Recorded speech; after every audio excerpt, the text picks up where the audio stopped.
بسم اللہ الرحمن الرحیم۔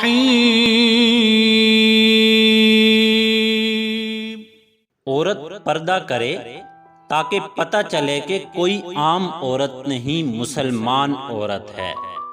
مرد نگاہ نیچی کر کے چلے تاکہ پتہ چلے کوئی عام نہیں، محمد صلی اللہ علیہ وآلہ وسلم کا امتی ہے۔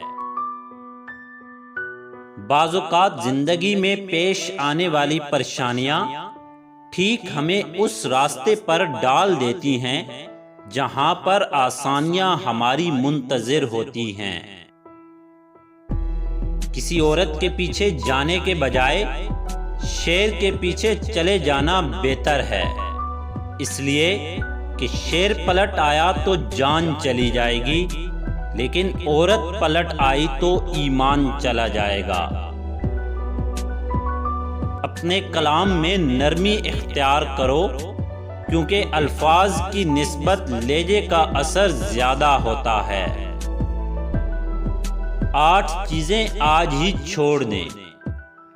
غیر ضروری سوچنا، تبدیلی سے ڈرنا، ماضی میں زندہ رہنا، ہر کسی کو خوش کرنا، اختلاف سے ڈرنا، سوچنا کہ آپ کی کوئی ضرورت نہیں، سوچنا کہ آپ پیچھے ہیں، اپنی خوشیاں کسی دوسرے کے لیے قربان کرنا۔